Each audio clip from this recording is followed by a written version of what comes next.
morning. I said good morning.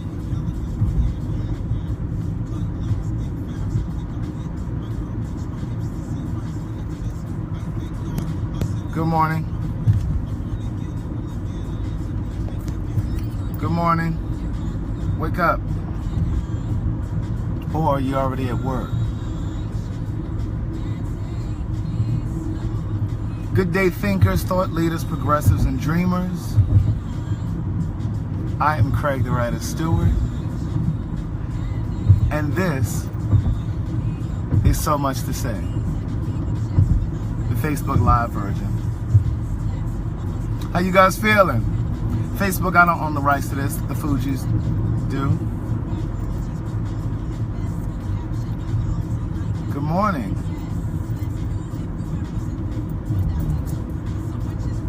So, I was thinking,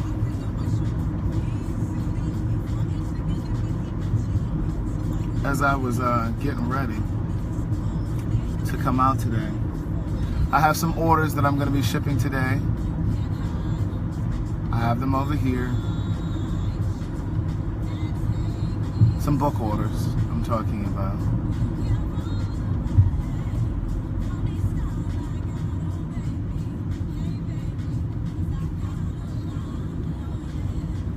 You guys there? Who's there?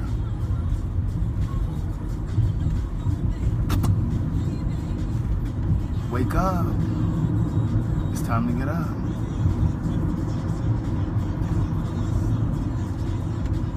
Do you guys delete people from your Facebook once they die?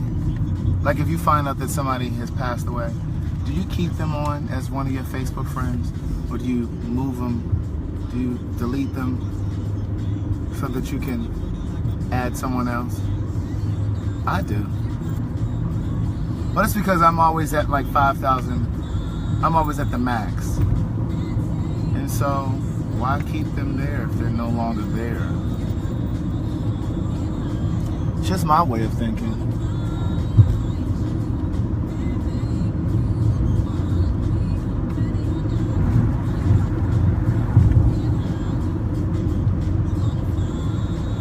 So, did you guys listen to the latest podcast? I'm going to do a Facebook Live later.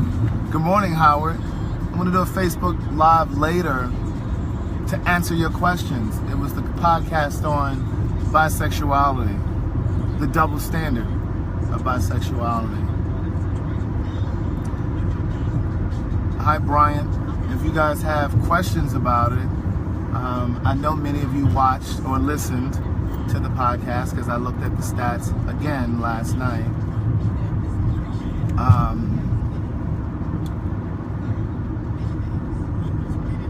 I know some of you had questions or concerns or about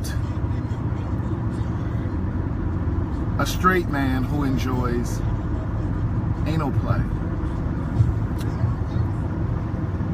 whether or not he's gay. So did you guys listen to the podcast yet? So Much to Say. Have you guys listened yet? Because then we can talk about it later. Answer your questions. Look at this traffic. Already trying to start. You see, I jump in the HOV lane, even though it's just me. Does anybody got time for this foolishness? I got somewhere to be. Man.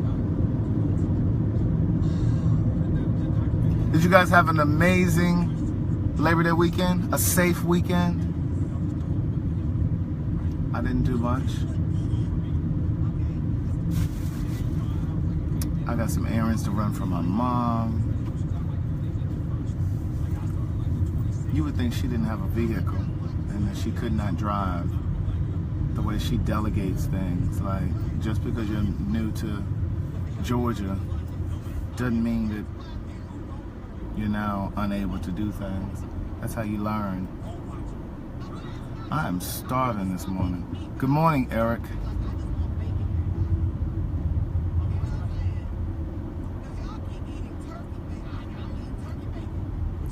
Oh my God, look at this traffic.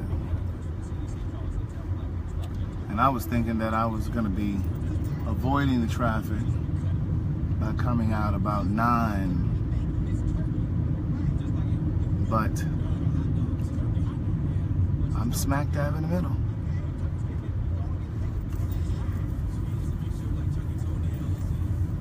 All right, so I just wanted to come on to tell you guys that I'm going to do a Facebook Live tonight to discuss the latest podcast, the latest So Much to Say podcast on the double standard of bisexuality. All right, so I will see you then. I'm going to ship your books out. Those of you that ordered books, you should have them very soon, tomorrow. That's it.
You gonna let me through here?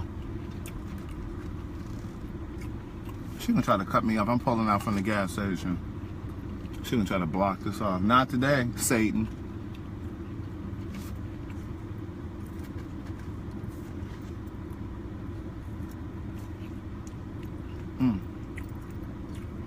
I'm going home.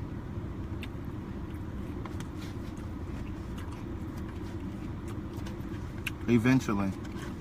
I'm actually going to ship some book orders that came through. And I'm going to ship some things for Gladys. I'm blocking traffic. Oh well.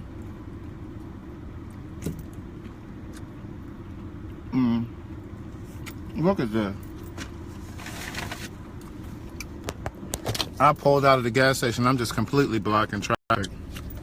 Now, where she think I'm gonna go? I'm waiting to get in. Can't do anything.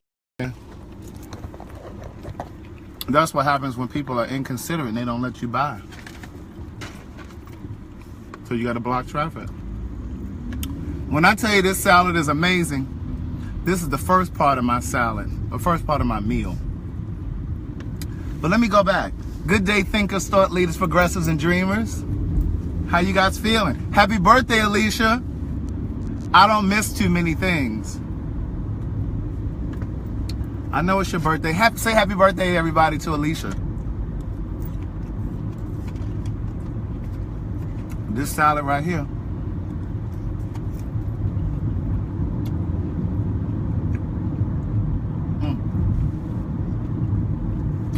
It's so juicy. Hi, Stacy. Let me tell you what's in this salad.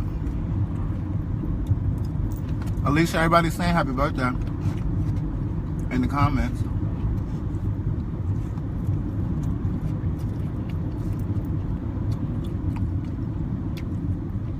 It's watermelon, arugula. I got a story about arugula. Sesame seeds, feta, and it is so juicy. Have you guys listened to the podcast yet? Shauna, I see you said you watched it. Oh, listen. I figured I would talk about it early since I got to fight traffic.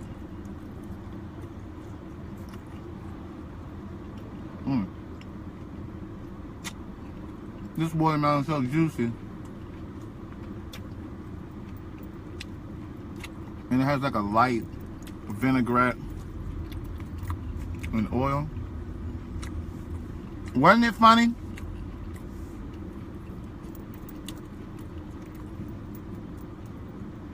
Shauna's saying the podcast is really funny. The one about bisexuality. Let me tell you about my story with arugula. So I went to Hampton University, and there was a girl that I went to school with. She was from Baltimore. And we were in New York, just hanging out one weekend. And we were on the Upper East Side, real chic, at this little restaurant. Outside, it was called Isabella's. I ain't been there since. I only been there one time. I don't even know if they still exist.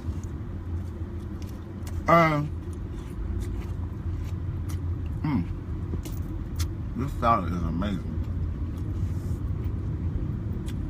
She ordered the crab cake. Tyson, we ain't got work to do. Seriously, like, can you fucking text me? Byron is so busy, like, I can't even get in touch with Byron. Like, I got some stuff I really want us to sit down and talk about. It's an accident. White folk up here and crashed into each other. So listen, so we at the restaurant in New York, Upper East Side. Tyson, can you inbox me your phone number? Because I think your number has changed. I don't think I have your same phone number. Inbox it for me, please, and I'll call you today. So we're at the restaurant, Upper East Side, New York. My homegirl at the time, somebody I went to college with, she had ordered the crab cake. And you know how sometimes, like, food will, Tyson, don't forget, sometimes food will be garnished, or the crab cake was garnished with arugula. Now, you know, I'm from Maryland, so we don't like a whole bunch of extra shit in our crab cake, okay? We just need a little Old Bay. Amen.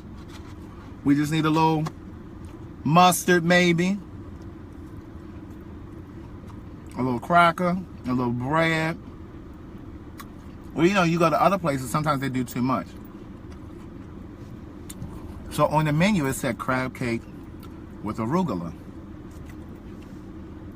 And we were with one of our real fancy friends. And she was always, like, really trying to be really postured and poised around white people, right? And so when my homegirl said, I'm going to have the crab cake, but I don't want the arugula, she couldn't even get the word out. She was trying to say arugula. She couldn't even get the word out before my other friend would say, she means the arugula. She means the arugula. She was so embarrassed. It was hilarious. She means the arugula. Okay, so this morning, after I got off of Facebook Live with y'all, how about I got pulled over by the police? I would have been so embarrassed if y'all had seen that. He pulled me over because I was in the HOV lane by myself. And he pulled me over and he walked up to the car. I was like, you know how white people do. He was like, I told you about them the other day, how they'll do things, they'll try to be funny. She says, good morning, sir. And he looks over to my passenger seat, knowing ain't nobody over there. Good morning, sir. I said, yes, I know. I said, sir, I'm running late. I'm a teacher. And I'm trying to get to school.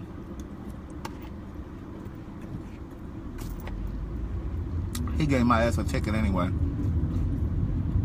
Alicia, you on page 257? Do y'all see that? Alicia just put a testimony in here about the book. She's on page 257. The book has 300, the first book has 337 pages. So she only got about 80 pages to go. I guess she'll be ordering the second book soon. Amen. I'm shipping you guys books out today. You'll have it tomorrow. We're running a business over here, so I'm gonna make sure you guys get it tomorrow. We run the business. See, I'm one of the black businesses that get it right. Amen? So I ain't gonna have y'all waiting forever to get y'all shit. It's gonna come tomorrow. So the ticket that I got today is down here on the floor for the HOV. I don't know how much that motherfucker gonna be, but I know it's gonna be high. So I text messaged one of my friends to tell him about it. Because he just told me like last week that he got a ticket for like almost $400. And I said, oh my God, I know you hate to pay that. So I texted him today and was like, how about I got a ticket today for HOV, for the HOV. This motherfucker thought I was saying I got tickets for Hove, as in Jay-Z. He thought I was saying I got Hove tickets. HOV. I said, what are you talking about? He said, I thought you meant concert tickets to see Hove. I was like, hell no, I meant the fucking HOV. He said, oh shit, I think them tickets between $200 and $300. I said, I'll be damned. You can't ever win for losing. And Stacy got to say it's 300 or more. Stacy, are you trying to be Debbie Downer?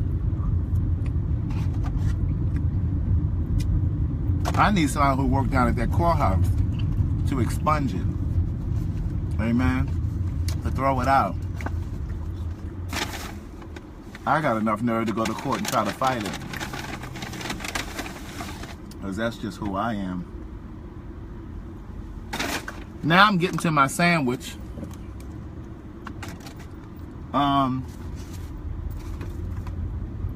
I stole this little tea out of the store. I shouldn't have told y'all that, but.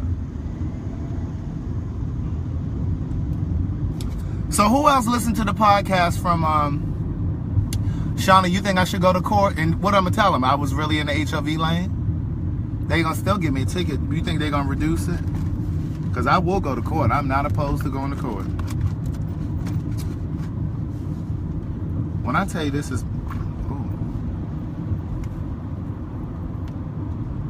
I love that sandwich. He riding all close to me, behind me. Because I'm fucking around, eating. Oh, I'm in the wrong lane. I need to get out this lane.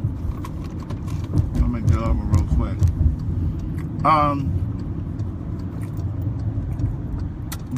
Did y'all listen to the podcast yet? I want to talk about the podcast.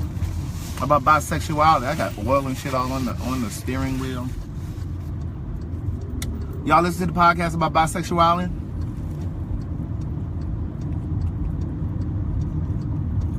How do I what? How do I get the PC? What's the PC? Artemis. What's PC?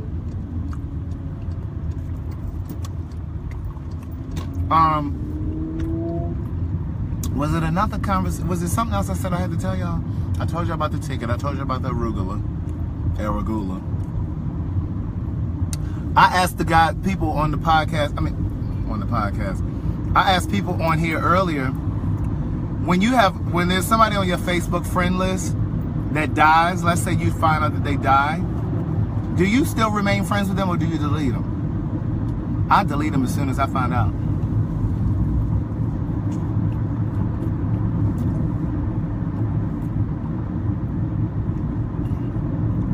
Okay, so Tracy, you listen to it? Oh, Artemis. Okay, you're trying to figure out how to listen to the podcast. Can somebody tell him? Because I'm trying to drive. But I put the information up in here, Artemis. But if you have, do you have iTunes? What kind of phone you have? You can listen to it from your computer. It's in Spotify.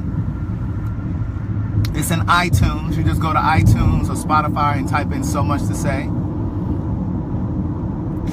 And it'll come up. This is what you'll see. This will come up. Type in So Much to Say in Spotify, SoundCloud.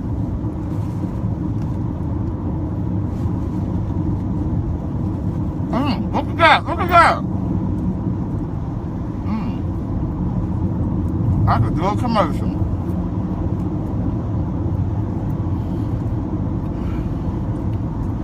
So on the podcast, What do you guys think? Do you think a guy who enjoys anal play is gay? For the heterosexual women, if you had a man that liked for you to play with his booty while y'all having sex, or if he wanted you to strap on, yes, strap on, and hit it, do you think he's gay? Okay, so Artemis. Okay, Belinda says she gonna listen to it after the video. So Artemis and Stacy say no, he's not gay. Who thinks he's gay? Oh, Artemis, you said he is gay. LaTracy, you said it's unacceptable. Well, let me help y'all. Let me help y'all. And I say this on the podcast. Just because a man wants a woman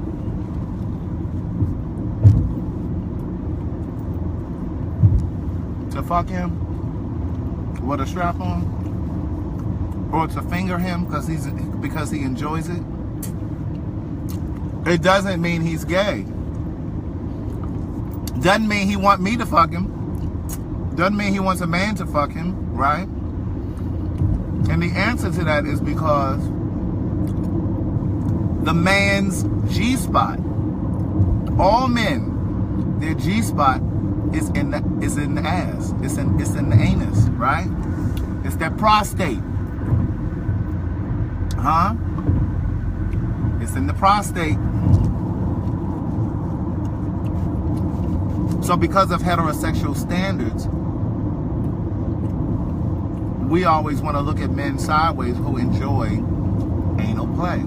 But that's really where his spot is. And a lot of men... Am I educating? Am I educating, Marion? Am I educating? See, that's what you're going to get when you listen to my podcast or come onto these live videos. I might cut up with y'all, but I'm going to teach you something. I'm going to teach you one other thing. You ready for this? I gotta come up with a word to give y'all too. It might be this though. It might be this. The reason why a man can lubricate down there, like in his ass or his anus, so I don't have to keep saying that. It gets moist because men have what they call a bulbourethra gland. Bulbourethra. Google it. You think I'm making this shit up? The bulbourethra allows waste to lubricate so it can expel from your body. Amen? Amen.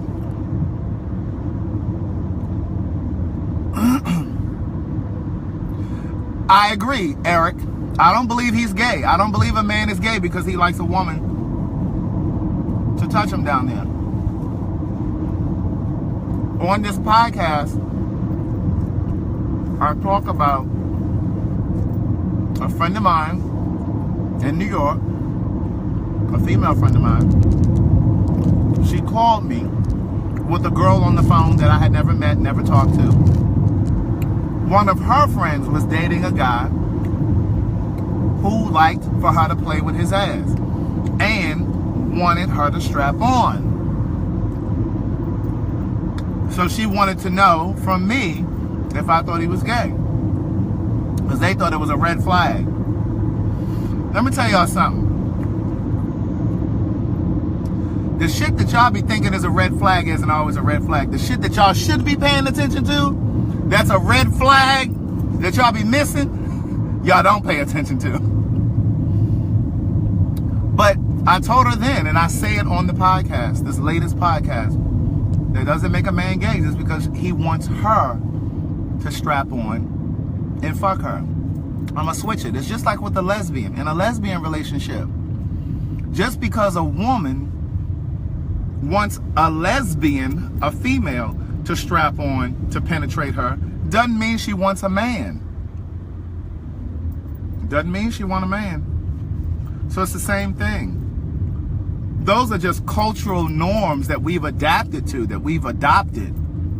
And we think that because that's what society says, then okay. You know, we try to box people into certain categories. And I believe that sexuality happens on a continuum. Like all the way over here, a person could be straight. And all the way over to the right, a person could be gay. But there are people that exist in the middle of that. There are people that are closer to the straight end that are not all the way straight. Like there are men and women that have participated mostly in straight relationships, but they've also had some gay relationships because they don't always completely identify. So I believe that some people are sexually fluid. Then you have people that are smack dead in the middle that are just straight up bisexual. Then you have people all the way to the right that are completely gay. And then you have some that are not all the way to the right. They may not be completely gay, but they attract, or they're attracted to mostly the same sex. But those are the men and women that have children, but they might be in gay relationships, you know, and they identify mostly as gay, you know. But I just think that there's a continuum, you know, and you gotta, and I'm not saying that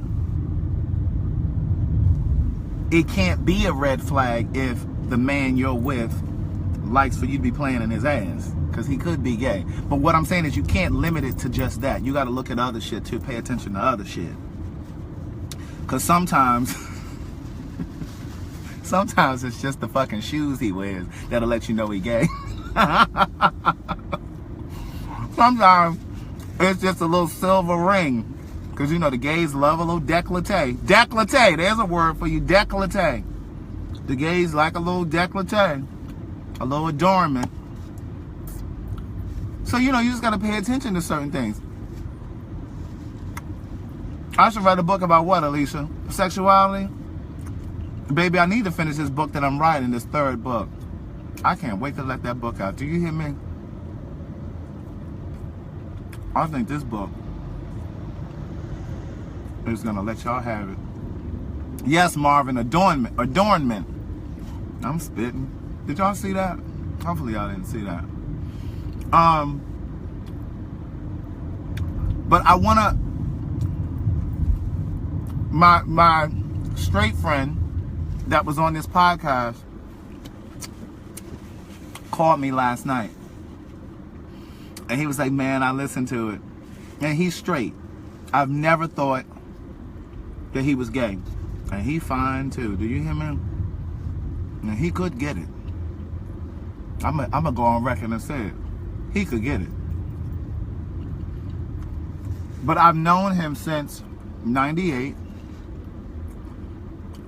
And I talk about this on the podcast, so I'm not gonna go over all of this again, but he's always embraced me. And I will go to his job because he works for a dealership, a car dealership. And so I was always going there to get my car, you know, service or whatever I needed done. And it was all men that worked in the back with him. And when I tell you, he wouldn't give a fuck. I couldn't even get out the car good. And he'd be giving me hugs. This is by the time we became friends. Because for the first 5 years, it was very professional. Like, I didn't know where he lived. I didn't have his phone number. Like, you know what I'm saying? It was just business. But then one day, he got upset with me, and I talk about it on the podcast, so just go on there and listen to it, the one about bisexuality. But he got upset with me one year for my birthday, because I didn't invite him to what we were doing, like my mom. I think I lost y'all for just a brief second. Somebody was trying to call in, amen? But I'm in the middle of a story. So, I'm not gonna fuck with that HOV. I'm trying, devil, leave me alone. I'm about to go over here to this HOV lane. I already got one ticket. But it's just open, and it's just over here. It's just stuck. So that was when our friendship changed, because he was like, "Man, I can't believe your mom came in town. I've been knowing you all these years, and you ain't even invite me to the birthday dinner so I could meet your mom." And this is the thing that's so interesting about when we meet people. and you have no idea who they are or what their story is. I think that's part of the best part I find about being a writer. Like, you can create these stories about people.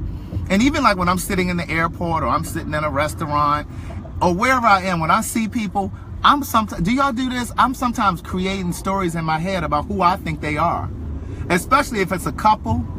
And I'm like, I'll make up their names. I was like, okay, her name is such and such, his name is such and such. They met at a bar mitzvah or some shit. Like, I'll be making shit up in my head completely. And I'll be like, they probably got 2 cats. A nasty ass house with cats.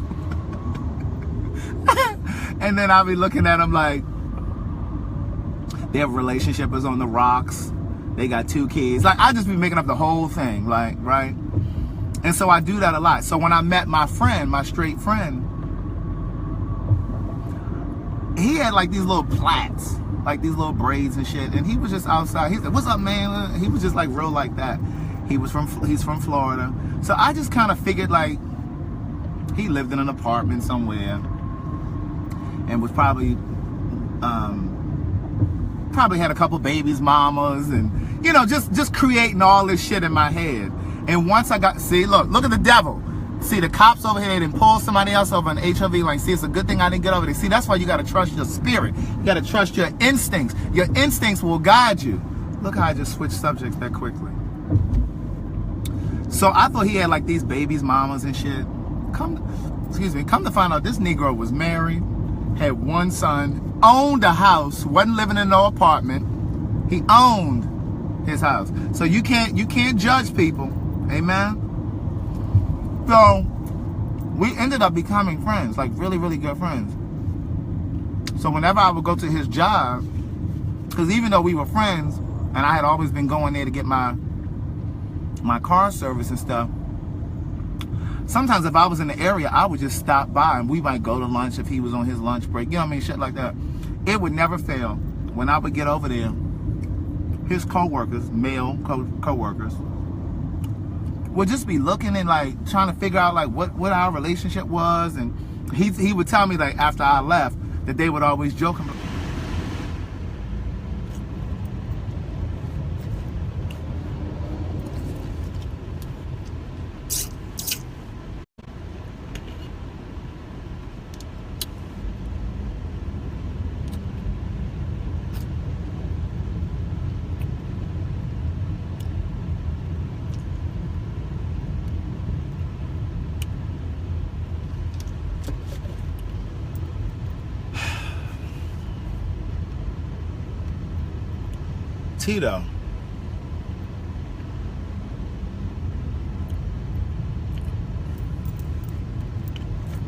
Tito. I'm waiting for y'all to come back before I finish my story.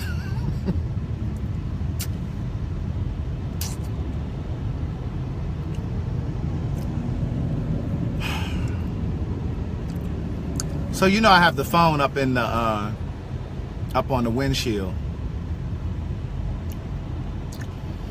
Yeah, what happened was the phone, I have it up on the windshield and the sun is coming in and the damn iPhone overheated and it shut off mid-sentence. So anyway, I was in the middle of my story. I remember where I was, I think. So I would get out the car at his job, and like sometimes I would go there, like we would go to lunch or whatever, and I would get out of the car to go over there because sometimes he wouldn't be ready to go, ready to leave yet. And he's just very affectionate. Like he'd give me a hug. "What's up, man?" You know, shake my hand, give me a hug. "Hey, Darren." And it would never fail. The guys at his job would always be like, "Who is that? What's that, your little boyfriend?" Like they were always saying little shit like that.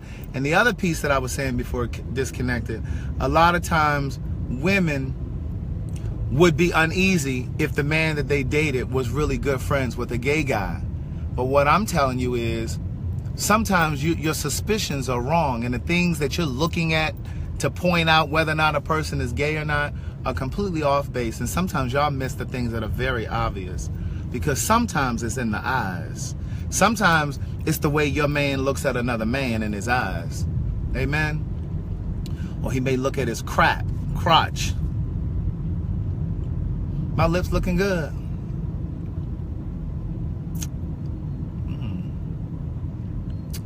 They're looking good.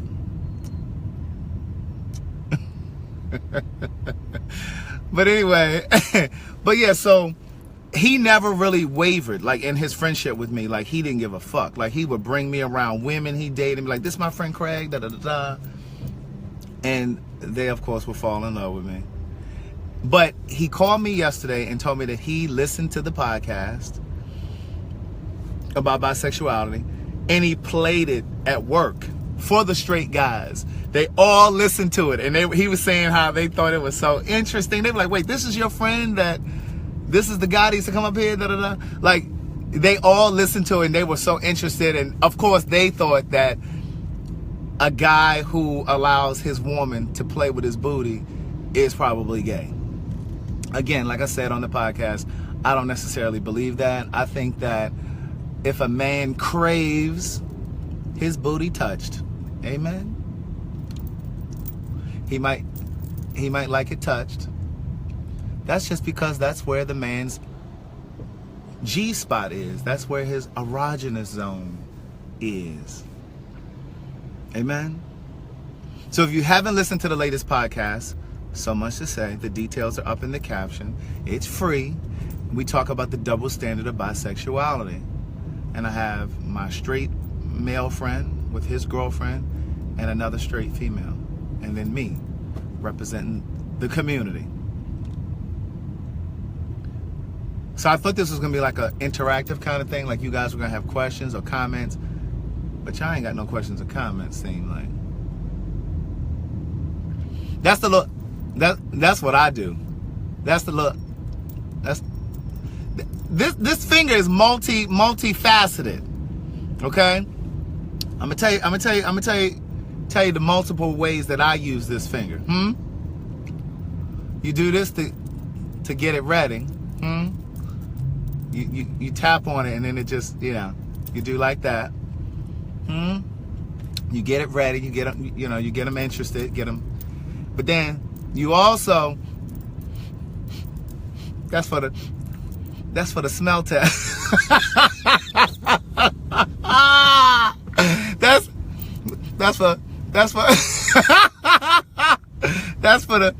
your little smell test. Oh, Marika, here she go with this Obama phone. I have a friend, y'all. She's in Maryland. I do what I can to offer community service for people. I'm buckled up, and I try to work with. I just try to work with people, but it is so challenging working with some people. We went to high school together, and you know how you just feel like an obligation to kind of hold on to some people. Well, that's who she is to me. I love you, Marika. But she got this little Obama phone. We'll be talking. Sometimes the phone will just shut off. It has a mind of its own.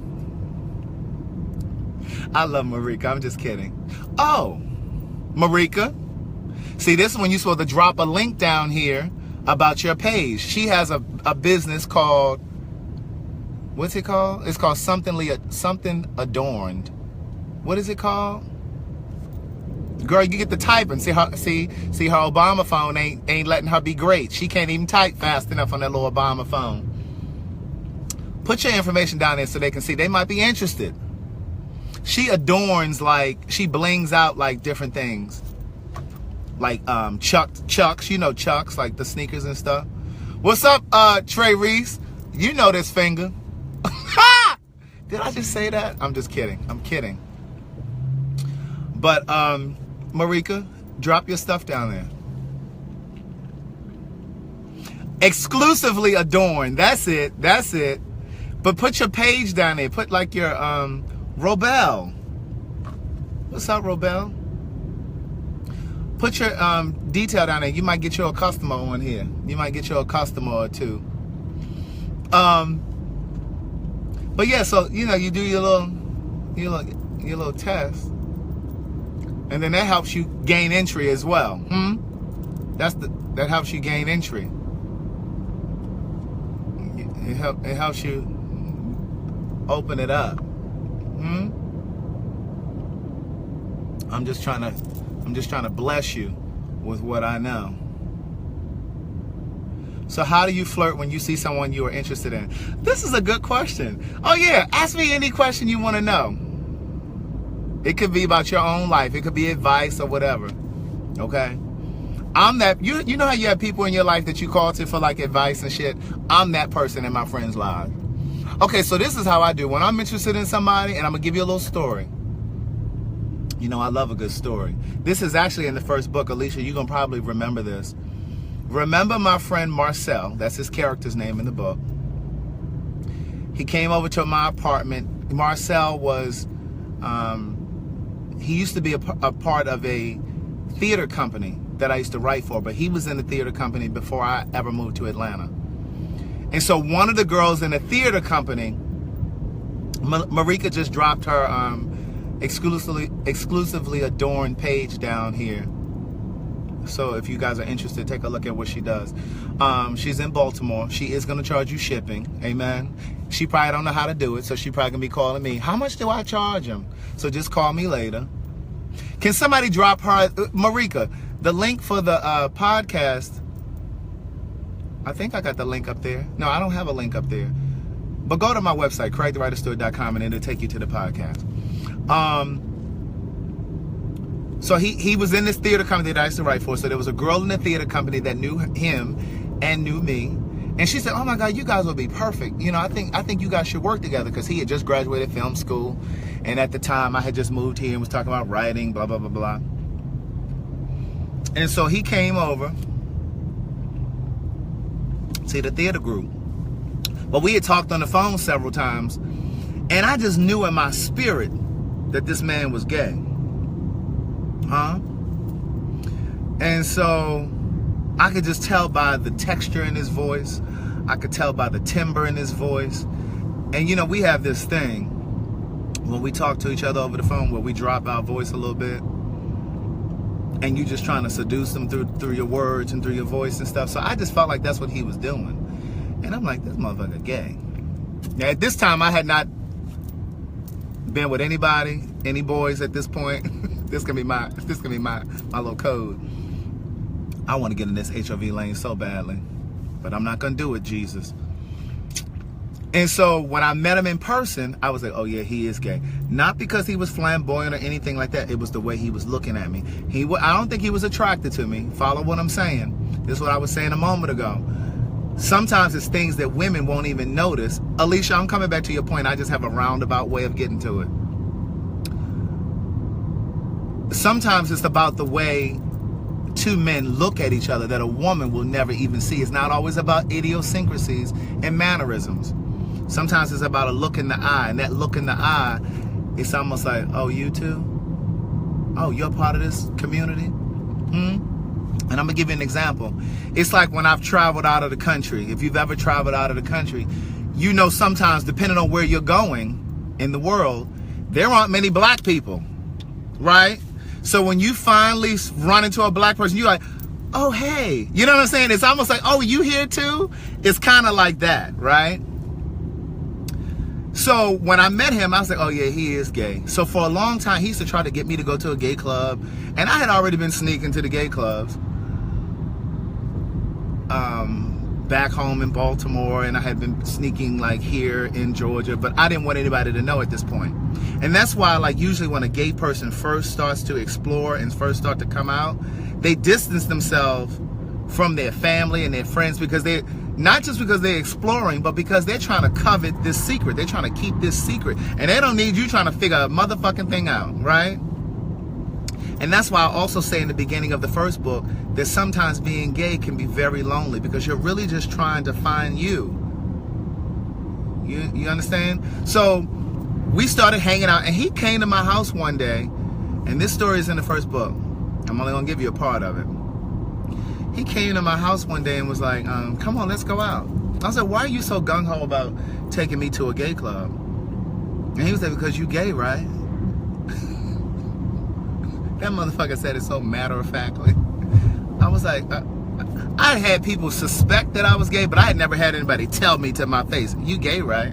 Just so matter-of-fact. I'm like, how dare this motherfucker? In my house. So I was like, no, because see, at the time I thought that being gay was not about the mentality and how you're wired. I thought it had everything to do with your action. Since I had never been with a man at that point, I didn't really consider myself gay because I thought gay meant the action of it. But even if you're a virgin, if you gay up here, you gay. So he and I started hanging out. We became really, really close friends. So this is where your question comes, Alicia.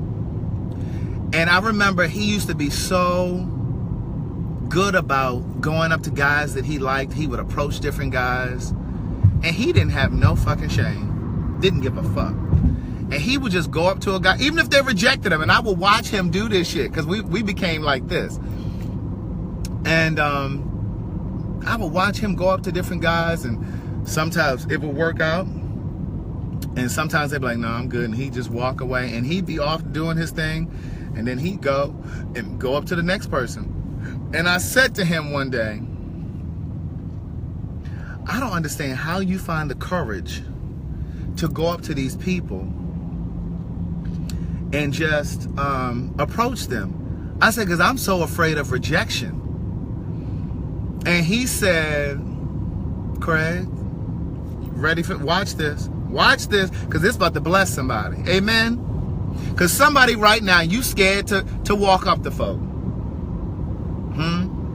He said to me, he said, Craig, the dating pool is already shallow. I'm gonna say that again. He said, Craig, I don't mind approaching people because the dating pool is already shallow. And so if I don't go up to the guys that I'm interested in, I'm left with the ones who have the courage to come up to me.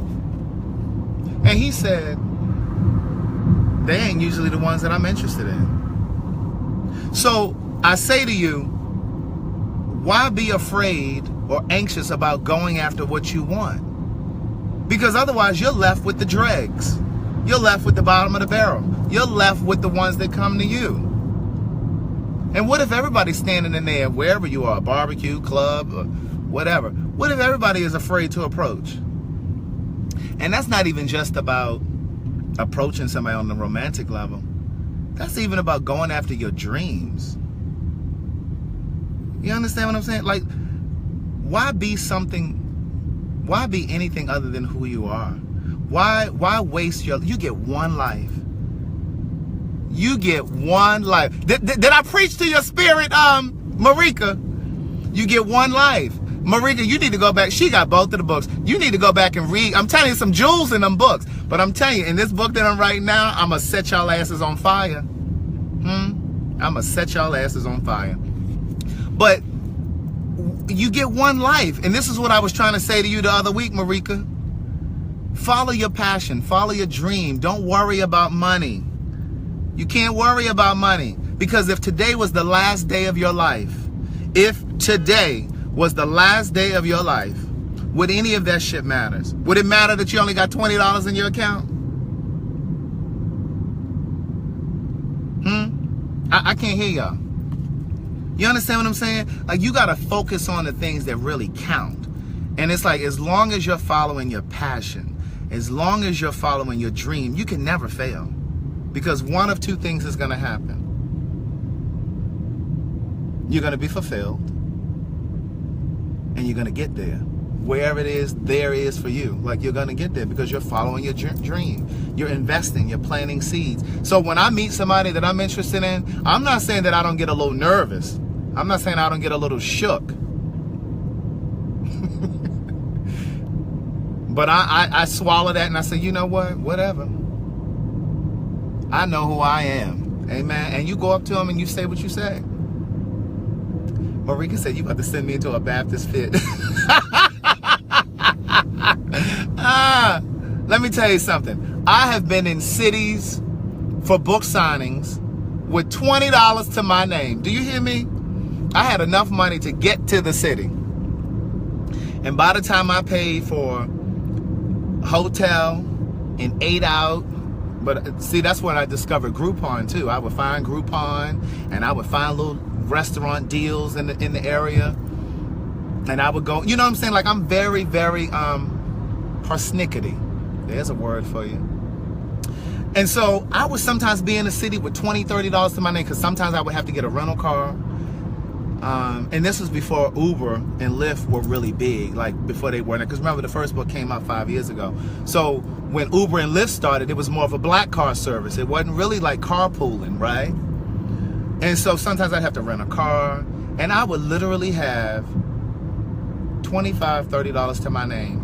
Meanwhile, folk will be messaging me on social media or stopping me somewhere saying, oh my God, you make it look so easy. Oh my God, you doing the damn thing. And I'm so proud, thinking I'm just living high on the hog, as my mother would say. And had no idea that inside I was just dying, anxious, wondering when God was going to do it for me. You understand what I'm saying? And then I would get to that book signing and there would be people standing in there ready to buy them fucking books. Do you hear what I'm fucking telling you? And they would buy them damn books and it would just change like that. It would change like that. All of a sudden, I done sold 50 books. I went down there with $25 and I'd leave with $1,000. Do you understand what I'm saying? Like, you have got to trust life.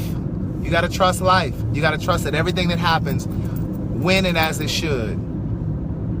Everything happens when and as it should. So all you have to do is do your part. Do your part and allow God, allow the universe to do the rest. Stop trying to manage everything. Stop trying to control shit that you can't control. So that's my little speech. Now, what's the other question? So that was your answer, Alicia. Like, I don't fret about going up to people. I'm gonna go up to whoever I'm interested in. I'm gonna go up to them. And conversely, when somebody comes up to me,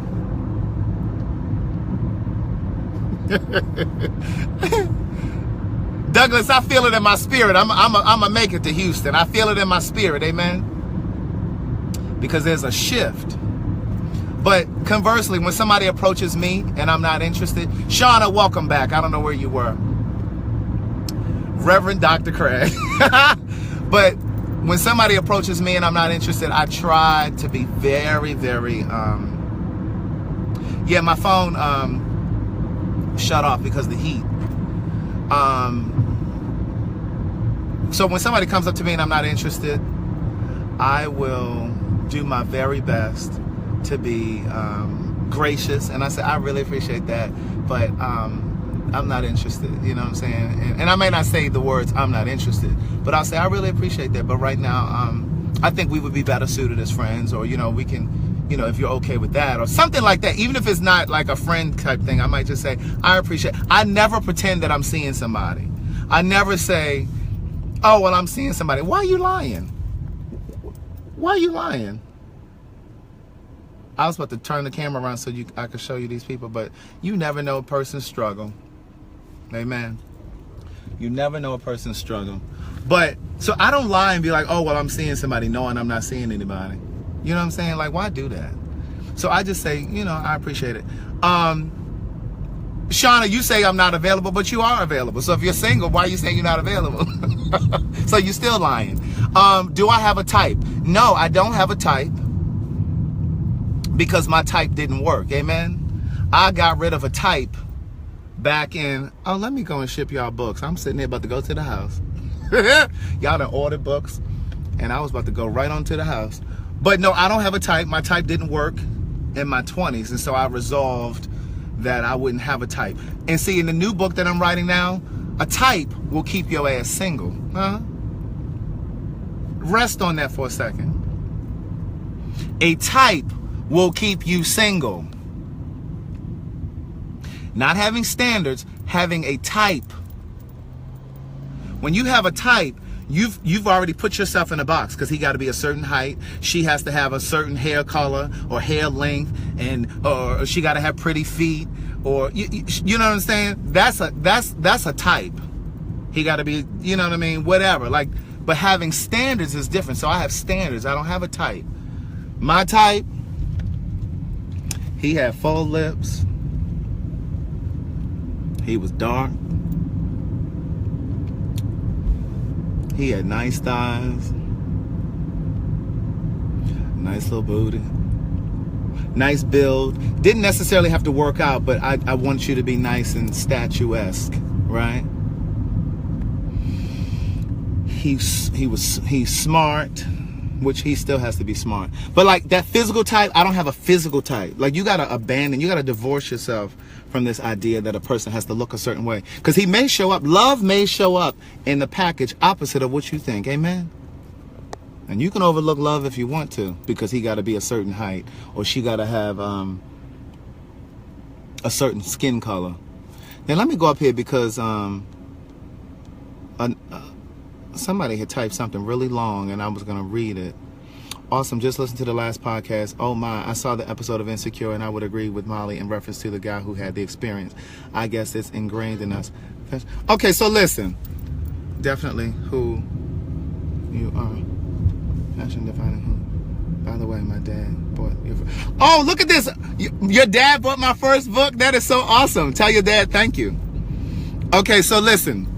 Her comment was, I do believe in love. Of course I believe in love. Now, I don't believe that shit standing on every corner. Amen? Because see, some of y'all around here masquerading like y'all in love. Huh? I think I stepped on a few toes. Amen? Amen? I do believe in love, though. I really do. But I don't believe it happens as often as we think that it does. And so I'm really holding out. Like, I have not been in love in some years. I've been single now over 6 years. Because again, I don't have a physical type, but my needs have changed. Huh? My needs have changed. What I needed in my 20s was very different from what I needed in my 30s, and now I'm 41. Those are very different from what I needed in my 20s.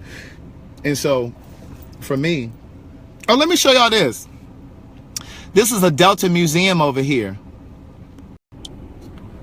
Can y'all see that? That's a Delta museum. And all of that over there, like, that's a museum. So like, that's a retired Delta airplane. It's like an observatory. You can go inside and you can see like how all of the wires are connected inside the plane, and you can sit in the control deck and all that kind of shit. It's really nice. But my needs have changed. And so for me, what's most important to me is integrity.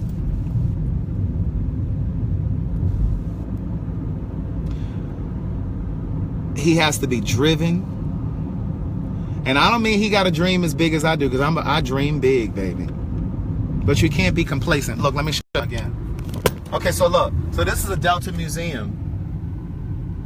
See how you go in? And these are like retired planes. So the things that I need, the things that I crave, I need a guy that's affectionate. And I don't mean like all out in public and carrying on like that, but I'm just saying, like, I need to know you love me. I need to be able to feel it. I need to be able to feel it when you look at me. Like, I need you to look at me like, this nigga must be magic. Amen? I need you to look at me like I'm a fucking magician.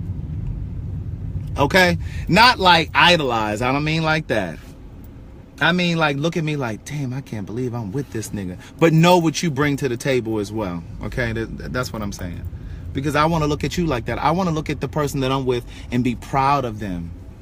I can honestly say I look back at some of the relationships I was in, and God damn it, I wasn't even proud. It's like, what were you thinking? What were you going through? So Anissa had said something earlier about the episode of Insecure. I don't know if you guys watch Insecure or not, but the part of the reason that I started I did the podcast about bisexuality was because of what had happened on Insecure. So one of the characters, she started talking about how she had messed around with a girl before, years before, because a lot of women have same-sex experiences. Y'all try to act like y'all don't, but I know y'all be eating cat, trying to get in these sororities and stuff. Huh? So, good evening, Alfonso, welcome. So, she was dating this guy, and she asked him, she said, so, have you ever been with another man before? Just kind of asking him, right? And so, they in the middle of like having, they making out, right? And so, they kissing and stuff, they getting all hot and heavy. And so, he said, yeah, in college, you know, one time, that tuna box. Well, I hope it ain't smelling like tuna. Again, if it's, you get down there and see if it's like tuna. So, Alfonso, come on in and sit down. Stop asking all these questions. No, I'm just playing. I'm in the middle of a story. So the guy says, yeah, I actually had a guy gave me head when I was in college. And so he's still kissing her, and so she stops. And she's asking more questions, like, well, wait a minute, what do you mean? And so he's like, nothing, it was no big deal. He said, you know, it just happened. It was just a one-time thing. He gave me head, and I wasn't feeling it, wasn't my thing, and that was it. So I've never looked back, I've never done it.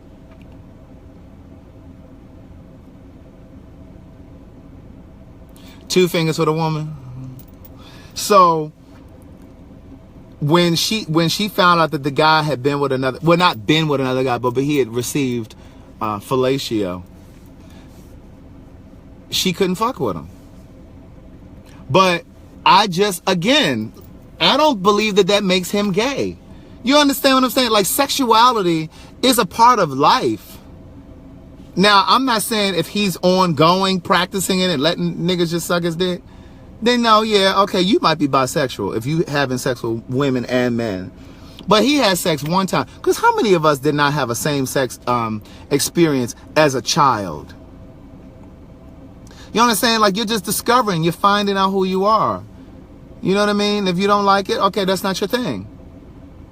And how many men will admit this? Straight men. Which y'all gonna sit there and try to act like y'all don't know what I'm talking about. But all straight men have seen another man's dick or another man's ass. Cut it out. Like at the gym or changing clothes, or even if you watching porn. You are not looking at the woman the entire time, okay? Cut it out. So, I mean, that don't make you gay. So somebody slob your knob one time, okay, so what? Chopper, I texted you yesterday so that I could promote your business on the podcast since you sent the contribution in. You never text me back. I need to let the people know about your business. Can you text me the name, please? Please and thank you. Thank you very much, please. Any other questions?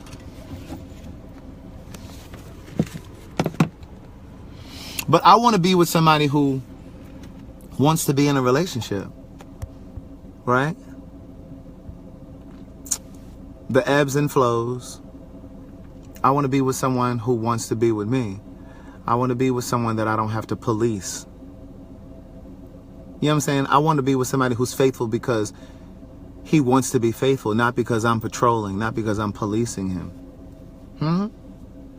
Because, you know, I got shit to do. Sometimes I got to go out of town. I got book signings and shit. Hello from Australia, Raphael. I don't know if you ever read the book, but I done sold books in Australia too, people. It's not a game. But you know what I'm saying? So, like, monogamy is important to me too. But I'm realistic as well. I do understand that all relationships are not intended to be a forever kind of thing. I think that sometimes we try to stay in relationships that should have been over. Okay, Chopper, I'll call you. I think that sometimes we stay in relationships that that we should have checked out of long before. You know what I'm saying? So then sometimes people are no longer able to be monogamous. It's not because people aren't able to be monogamous for a period of time. I just think sometimes your ability to be monogamous expires before the relationship ends. And I think sometimes we stay in relationships longer than we should stay in them. Like, the signs are there and we should have got out, and we still in the shit trying to hold on and shit. I got a friend that's going to come on and talk about her divorce. She's trying to wait for the paper to be signed before she comes on there. Because you never know who would hear the podcast, right? So she's waiting for but one of the first questions that I want to ask her is, when did you know the relationship was over? And how long after that did you actually pull the trigger and get out of the relationship?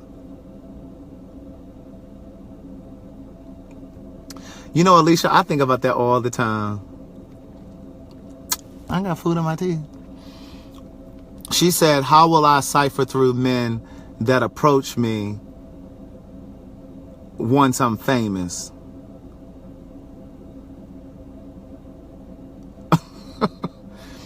Most gays can't even spell monogamy. But see, I don't even think that's specific to gay people. I think monogamy has become challenging for people in general. I had this conversation the other day. I'm gonna come back to that. So Alicia, I think about that too. I'm a really good judge of character, and I think we all know, if you're honest with yourself, we all know when somebody is interested in us. You know what it looks and feels like when you're not interested in someone. So you also know what it looks like when a motherfucker ain't interested in you. But see, sometimes ego will keep you locked into a situation because your ego is telling you, oh, bitch, you can get him. Oh, you can get him. Oh, you gonna make him like you. He just ain't seen you yet. He ain't seen all of the good side of you yet. Fuck that. If you don't see it day one, good luck and good night. But I had this conversation the other day with it was with my aunt. It was a couple weeks ago. Oh, Shauna, you've been divorced twice? If I don't get this divorce podcast tape before I come back to Maryland, then I'm gonna hit you up. But I had this conversation with my aunt when I was in Baltimore a couple weeks ago. My grandmother, my maternal grandmother, had 13 children, right? And as far as I know, she didn't work. Now, my aunt said, well, she did work. I'm like, well, girl, she must not have worked for no long period of time, because I ain't never heard her talk about no work. So she probably had little things here and there. But the point is, the conversation was, I said to her, I think the problem is most people get out of a relationship now because they don't have to stay. Back in the day, women stayed in relationships, that weren't necessarily healthy or feeding their spirit because they didn't have income. My grandmother didn't have any, she didn't work. She had 13 children. Where was she going with 13 kids? So women were more likely to overlook shit back then that women today are not fucking overlooking.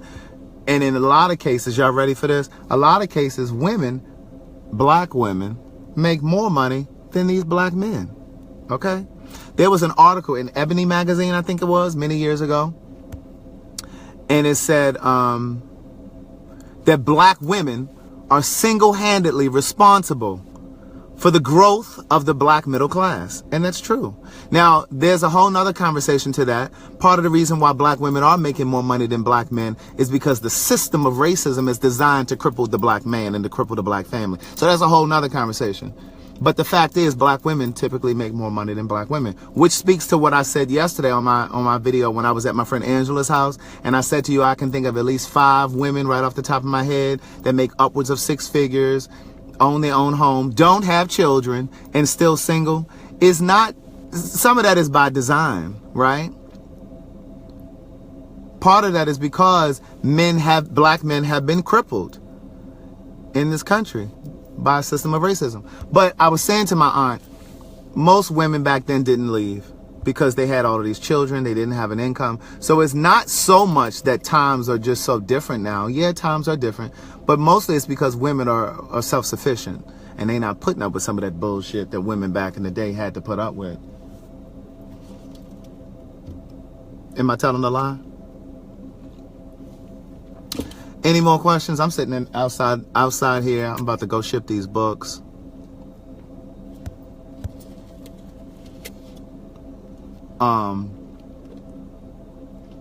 And I date really secretly. Like, I don't really tell people about it. I don't really talk to people about it too much. You know what I'm saying? Until it becomes significant. See, some of y'all celebrate too soon.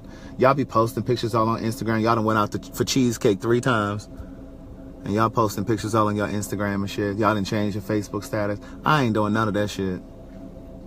We could be a year in. I'm not changing it. And here's the other thing that y'all do too. I don't understand for the life of me. Why do y'all post when y'all in the hospital or when somebody's in the hospital?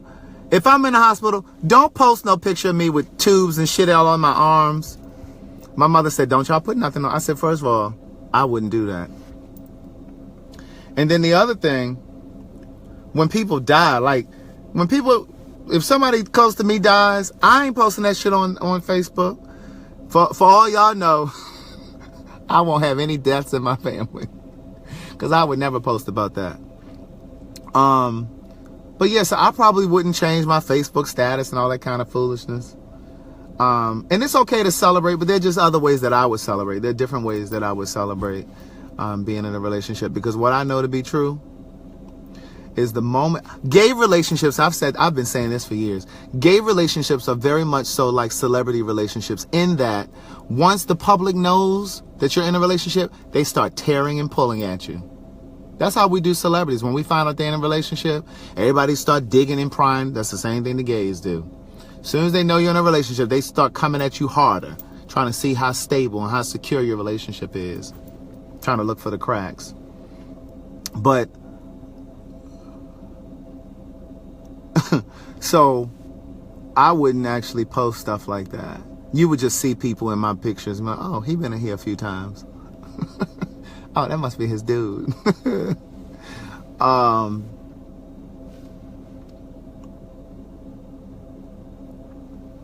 Social media is not a platform for relationship stuff. Right. And then y'all get to posting all them old passive aggressive ass posts, hoping that your partner gonna see it. Emotional maturity. That's another thing that I'm looking for. Integrity, emotional maturity. Like, you got to be able to work through some shit. Like, you can't run as soon as you realize I'm not perfect, because I ain't perfect. I'm going to tell you this. When I first moved to Atlanta, I was working for IBM. I always got a story. You had an uncle that had a relationship with one of your lovers.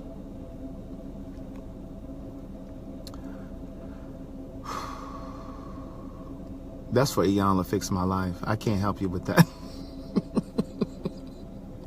Look, did I tell y'all? No, because I probably didn't even know some of y'all. I'm going to come back to the story I was just about to tell you about when I first moved to Atlanta. When I was in back in July, I went down to Essence. Actually, it was the end of June, because Essence Festival was that weekend going into 4th of July. I went down to Essence Festival. I had a book signing. And so, of course, I was just going down there to hang out originally, because I have friends that work for Essence. So I went to all of the concerts for free, sat down on the floor, went to all of the VIP shit, was all backstage. Wonderful. So this was my second time going. I've been down to the Essence Festival 3 times, but I'd only gone to like the shows twice. So if I ever had to pay and I don't have VIP treatment, it's going to be a problem, because that's the only way I've ever been. So I ran into Iyanla Vanzant. Essence Festival is also how the podcast ended up on Spotify, because my homegirl that works for Essence put me in touch with a woman who works for Spotify, and she said, oh, this is my friend Craig, you know, he has a book signing down here for Essence, and he also does a podcast.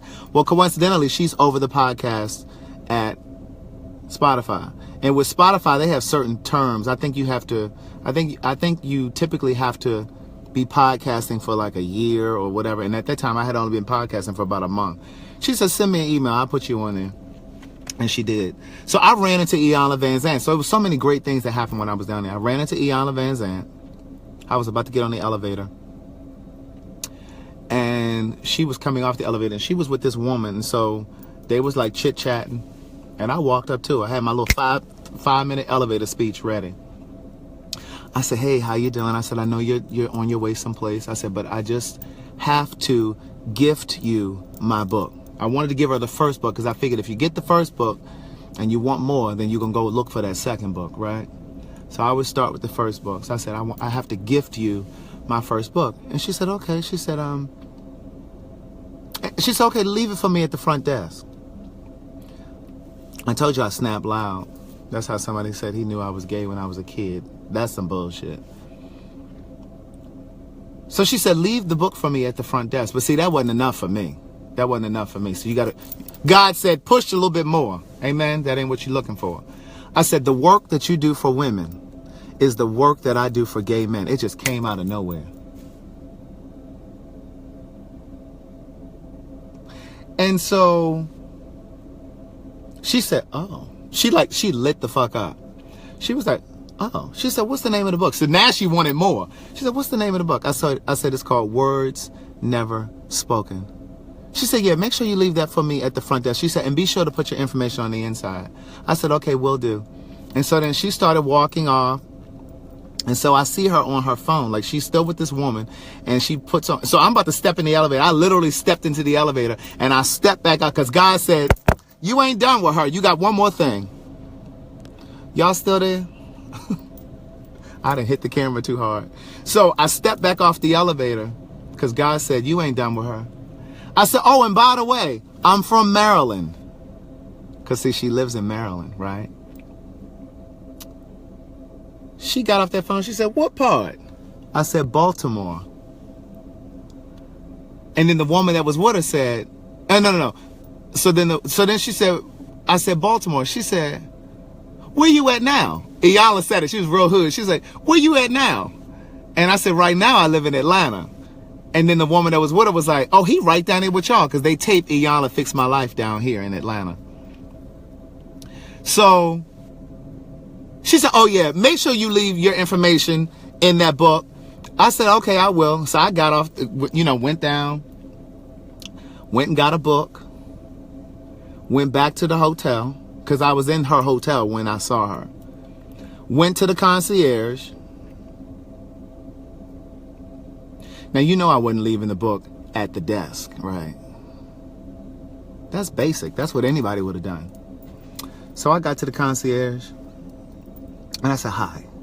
I said, I need to leave this for one of your guests. And I signed in her book. I put my phone number in there. My email is on the back of the book already, printed. In the inscription that I wrote, I said what I said to her so it would remind her. I said, the work that you do for women is the work that I do for gay men. And I said to the concierge, I said, I have something to leave for a guest. And he said, okay, what's the name? I gave him the name. He said, well, did you want to leave it here at the front desk or have it sent up to the room? You already know what I said. Send it to the room. So let me go back to the other thing I was about to say. When I first moved to Atlanta, and Alicia, I'm going to answer your question in a second. How long do I think it takes to really know somebody? So when I first moved to Atlanta, I used to work for IBM. See, there are a lot of parallels between my story, my journey, and Elin Harris's. I had mentioned this to you guys before. He used to work for he used to work for IBM. He used to sell books out of the trunk of his car. I used to sell books out of the trunk of my car. I just don't usually have them in the car now, but I usually do.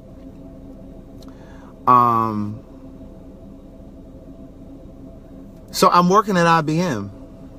Right, you know what I said. I said, send that shit to that hotel room. So when she get up there, it's sitting up there. So I met this woman. Excuse me. It's my lunch right here. That's kind of causing me problems. Met this woman. I used to see her all of the time at work. I'm going to give you guys this story. I'm going to answer Alicia's question. Then I'm going to go ship y'all books because I got shit to do. I used to see her all of the time at work, right? Never spoke to her. You know how you work in an office with somebody? IBM is huge. So I used to see her all the time. We worked on the same floor.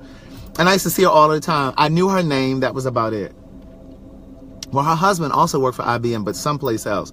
And every now and then he would come in. And so one of my coworkers said to me one day, have you ever seen her and her husband interact? I was like, no. Like, who is her husband? And they were like, yes, she's like a schoolgirl when she sees her husband. Like, they're just like school kids, you know, like they just look so in love and just da-da-da-da-da. And I was like, oh, okay. So one day, fast forward, I'm sitting, she's in the lunchroom at IBM. And when I walked into the lunchroom, all of the tables were like dirty. Like they had crumbs and grease stains all on them. And so I was like, I ain't had nothing to clean it off with. So when I walked in, she was cleaning off one of the tables. So of course I walked straight to her table. And I said, do you mind if this is the first time I ever spoke to her. I said, hi, you mind if I sit at your table? She said, no, not at all. So she sat down. So this is the first time we had our conversation. And I remember her name and everything. And I've looked for her on Facebook. I've never found her. And so we sat down, and this was the beginning of a life-changing conversation. Like, I still think about this conversation from time to time. Because when I think about relationships and relationship framework, I always go back to that conversation at some point, because it always just helps shape what I think and believe about relationships. And so we were sitting there talking, and they were about to celebrate 32 years of marriage, right? And she probably was only like 50, or, you know, or 50, early 50s at the time. And I'm like, 32 years? Well, when the fuck did they get married? So I was like, well, wait, you about to celebrate 32 years? I'm like, well, when did you get married? I didn't ask her how old she was, but I just knew. I'm like, she had to have gotten married early. She said, oh, we got married our sophomore year in college. I was like, sophomore year in college? How did you know he was the one? I said, better yet, because you wouldn't have known he was the one. I don't believe you know a person is the one. I think you know the potential of a thing, but you can't say that you know the relationship gonna last 20 years. Who the fuck knows that? All you know is that there's a connection, and you believe that it has what it takes to go the distance. That's what. So I said to her, I said, so how did you know he was worth taking the chance at getting married? I said, because if you both were sophomores in college. She said they met freshman year, they got married their sophomore year. I said, so how did you know that he wasn't going to want to go out? Because you're in college. Think about all of you that went to college. Think about when you get down to that campus. You see all these different people, and you're like, oh, damn. Like, you're not trying to jump into nothing too soon, because it's too much out there. You got to kind of explore a little bit. That's what I say about the kids when they move to Atlanta. Like, I don't touch you. If you move here, you got to live here for about a year before I even fool with you, because you got to explore what's out there and see all the bullshit, and then come on back to this jewel. Amen. So I said, what made you think that he was ready? Like, how did you know that he wasn't going to get married to you sophomore year and then turn around junior year, find somebody else that he was interested in? Or, you know what I'm saying? Like, how did you know? And she was so matter of fact. And she said, because he had asked me to marry him, and because he had taken me to meet his mother. I guess back then that really meant something. And I was like, wow. And then I said, well, what do you think the secret is to it lasting? And she said, well, I mean, there are a lot of things. She said, well, for one, I don't believe that in order for two people to be in a relationship, in a long-term relationship, that you have to be the same. You understand? You know how a lot of times people say, oh, well, we got to have things in common. No, you don't. And she said, I encourage him to take trips by himself or with his friends. She said, because it's okay for him to have interests outside of mine. And she said, it's okay for me to have interests outside of his. Like, sometimes we think that, oh, you got to like the same thing I like. No, because then you don't learn. Then you don't grow. And your growth, I'm saying this, she didn't say this. Your growth is your responsibility. Growth is critical. And growth is painful, but it's necessary. Even though growth is painful, grow anyway. And so she said, I encourage him to take trips by himself. And she said, and Craig, I realize that I'm not perfect. So I can't expect him to be perfect. And the world that we live in is not perfect and will never be perfect. So the relationship that we have could never be perfect. And when she said that, it made so much sense. It really did. Because see, I was the person, and I had to rid myself of this. In these past 6 years of being single, see, that's the other thing. When you're single, that's the time for you to do your work. See, a lot of times we sitting around single, counting all of the reasons why the fuck we single, instead of doing our work. And so I was so judgmental, and I didn't leave room for a person to be flawed. Now, that don't mean you let a motherfucker just keep cheating on you and shit. But it's not limited to that. You know, sometimes people make mistakes, and sometimes that includes cheating. I don't mean a series of cheating. I mean, they might slip up once. But what I'm saying is, you have to leave room for a person to be flawed, to make mistakes, to grow. And I didn't always do that. I was always kind of sitting around, holding my breath, waiting for a motherfucker to make a mistake for evidence that it wasn't going to work. See, that's it. I knew it. But no, you can't do that. And so in these 6 years, that's part of the stuff that I had to work on. And then Alicia, you asked me a question. What was it? Let me scroll back up here. Wait a minute now, where is it? Y'all done put so many comments down here, I can't even find her question. What's the longest relationship I've ever been in? 2 years. But that wasn't the question that you asked. It was another question. No, I'm not an only child. Brent, you're going to see that when you get the book. I'm about to ship it. I am the baby, though. I'm the baby. And the most level-headed. Amen. How you doing? Well, Alicia, where's your other question? Let me see. What's the longest relationship? Was 2 years. And again, as I mentioned before, I don't believe all relationships are meant to be a forever kind of thing. So stop fretting over a relationship that only lasted 6 months. Sometimes it's only supposed to be 6 months. Shit, get the lesson and keep the hell moving. Take the lesson and keep going. The other question that you asked was, how long do you think it takes to really know somebody? I don't know if you ever really know a person. I can tell you this. I believe people send their representative the first 6 months. So for the first 6 months, you can forget knowing the real person, generally.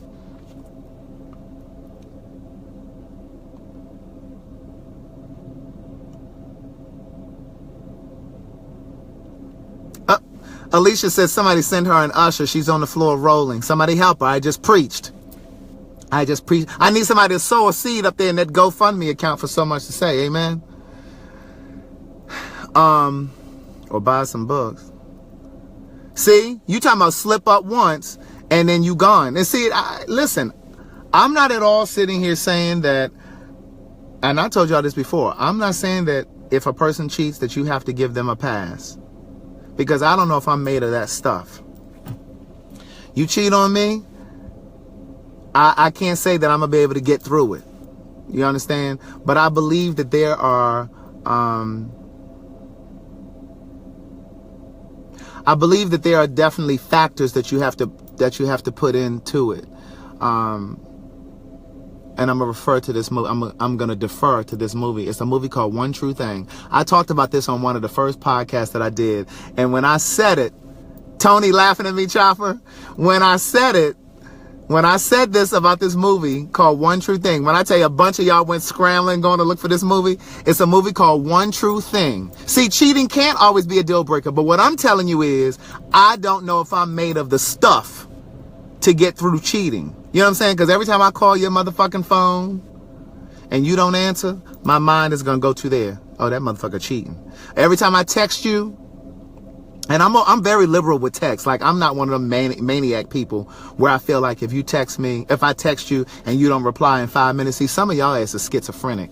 Some of y'all, a bitch text y'all, or you text somebody, you think a bitch got to call you back in 3 minutes flat. No, bitch, people got lives. So I'm not the person that feel like because I text you at 10:02 and you ain't replied to me by 10:07, I'm not that person. But you cheat and then you don't reply to my text. Oh yeah, I'm gonna start panicking. But see, that's because you've created that. That's the penalty of cheating. You have to be willing to do that work and of dealing with that spastic kind of bullshit. But the movie called One True Thing, this is where it started to make me think. Because if you're in a relationship with somebody and it's a year and they cheat, you ain't really invest a whole lot, probably.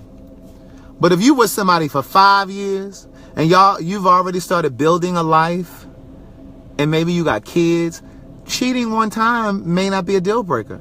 It's different when you ain't got shit.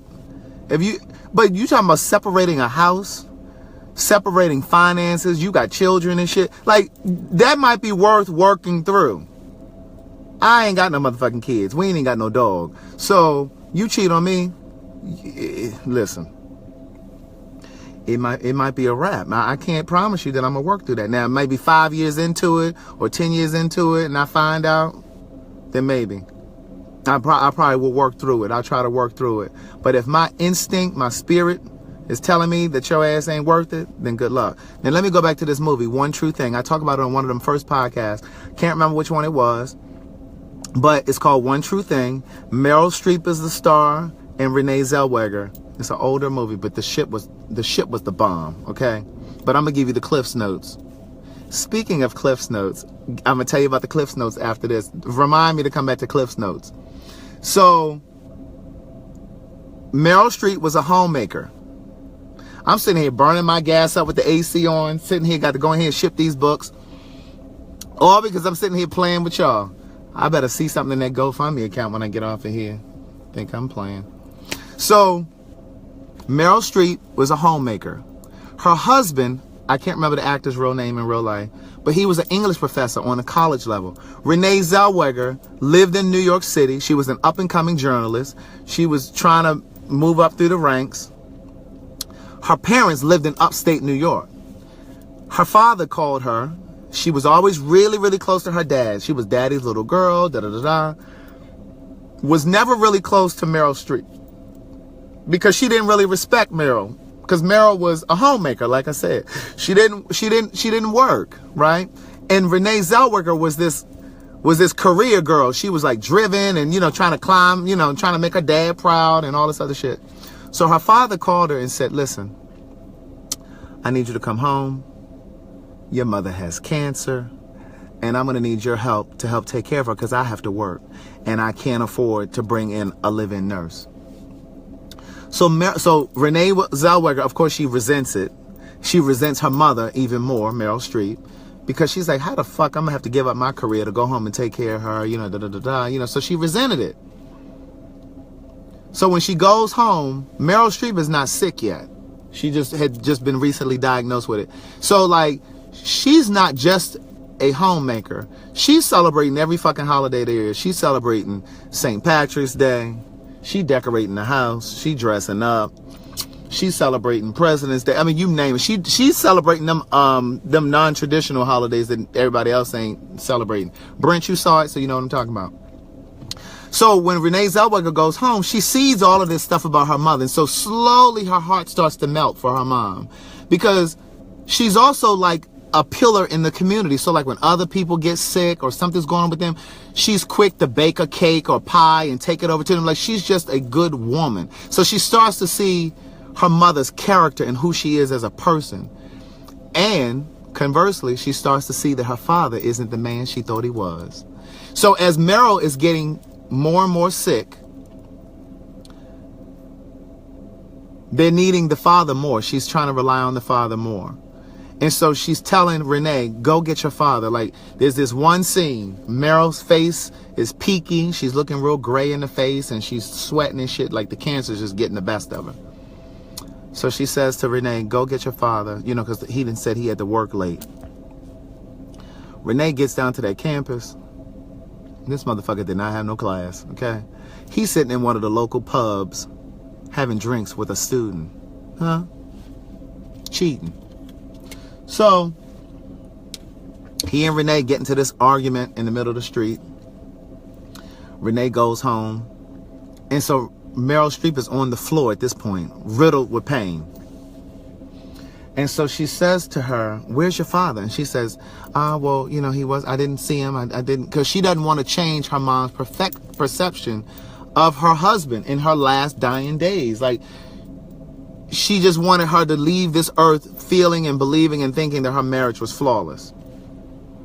So she wouldn't talk to Meryl about it. But Meryl sensed that something was wrong. She said, what is going on? I need you to talk to me. And Renee says, listen, I can't talk to you about this. You know, it's okay. So they get into this little argument.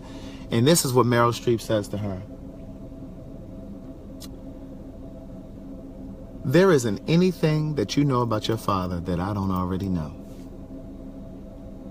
She said, you're just upset because you're finally realizing that he's not the man you thought he was. She said, when you're young, this is the part that changed my life, this piece right here. She said, when you're young, this goes back to the point about cheating. She said, when you're young, you always talk about the things you wouldn't put up with and you wouldn't deal with and you wouldn't do this. She said, but after you've slept in the bed next to a person for 1,000 mornings in a row. And I'm going to tell you, whoever wrote this passage, they went through this shit because that shit was pure. She said, but once you wake up next to the same person for 1,000 mornings in a row and your pajamas smell like the baby's spit up and you smell the coffee brewing in the house and you hear the pitter patter of your children's feet running through the house, there are certain things you just learn to overlook.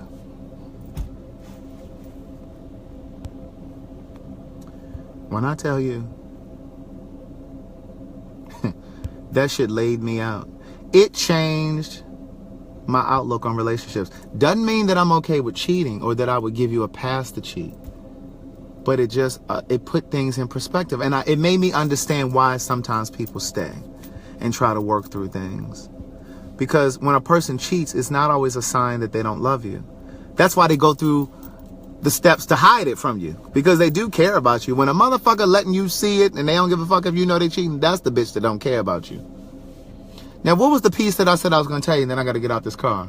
It was something else I said I was going to come back to. I can't remember. What was that piece that I just said? I said I'm going to come back to that. I can't remember. Unless somebody tells me what it is. Oh, Cliff Notes. Come on, Shauna, you better work. Okay, so this is Alfonso, you remember too. Okay, so listen, when I was in high school, this is the last story I'm going to tell, and then I'm going to get off of here because I got to go ship these books, and I got to go to the gym. When I was in high school, there was a white teacher. I was in the 10th grade, I'll never forget. She was like an English teacher. And she would come to school just disheveled all the time. Hair would be all over her head. So we thought she had a cat because her hair would just be scrambled. And her collar might be up on one side and she'd be halfway looking wrinkled and shit. And she would just kind of like look at us like this. Like she didn't really want to be there with us. And so we just kind of felt like she was racist because she'd be really friendly and go out of her way for the white students. And so we had a book report to do. And I'll never forget, I hated that damn book, Lord of the Flies. And I just didn't want to read it. I didn't want to read it. And so I had discovered the Cliff Notes. Yeah, you do have to reflect when infidelity happens to you or happens in your relationship. You have to reflect even when there's a breakup. Even when you go through a breakup and it's not your fault. Because for every one thing that you can learn about someone else, there are 3 things you can learn about yourself. That's a line from my second book, One Thing for Certain, Two Things for Sure. So, back to the Cliff Notes. So, I got the Cliff Notes, and I was doing my book report. And that's when I discovered the word plagiarism. Because ADHD, I know I shifted gears. I wasn't even doing the work. I wasn't even trying to write it. And so I got my paper back and it was a D. I think a D- or something. And so I went up to her and I was like, well, what's this grade? Like, why? Because I knew that the shit was well written. I hadn't written it, but I knew it was well written. And I had changed like a couple little words here and there. Well, this bitch had the Cliff Notes. Miss Dads. Her name was Miss Dads. And so I get up to her desk and I'm like asking her, like, well, what's this? Why do I have this? And as I'm standing there talking to her, somehow I saw underneath her chair, she had the Cliff Notes. And I was like, oh my God, this bitch got me. And she said, well, because Craig, she said, where did you get this? Where did you get this information? Where did you get this? I said, what do you mean, where did I get it? I got it from my mind. This is before I saw the Cliff Notes under her chair. I said, I got it from my mind. What do you mean, where did I get it? She said, no, where did you pull this information from? I said, I used my mind, like trying to be real precocious and shit, right? This bitch leans over. And that's when she started to lean. I saw it up under her desk. And that was when I realized Cliff Notes is an actual person, right? She said, well, see, and she grabbed it and she flipped it open, right? I'm gonna show you. So she like flipped it open and she went to a page and she like pointed at the line and then she looked at my paper and pointed at a line. She said, see, and she grabbed it like this. Real nice, nasty white woman. How you doing? Real nice, nasty white woman. She said, see, you didn't write this yourself. She said, see, you used Mr. Cliff's notes. I was so mad with her. She had got me right. She had gathered me. She got me. She gathered me. She gathered me. She got me right together. She said, no, you used Mr. Cliff's notes. Guys, I have to go now. You guys will get your books tomorrow. Those of you that have already ordered, you'll get them tomorrow. Do me a favor and please post a picture on your social media. Sharing is caring. That's how people learn about the books. That's how you help grow other people. Amen. And you support me. I will talk to you guys soon. I don't know if I'm coming back on here tonight, but we'll see. I was thinking about doing a video while I'm cooking one day and just kind of chit chat. So I may come back tonight. All right. Bye.